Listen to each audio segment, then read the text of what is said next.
করছে অযথাই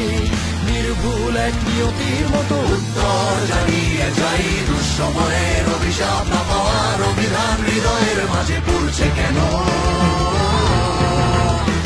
আজ অন্ধ হৃদয় সবকিছু সয়ে যায় পড়ে যায়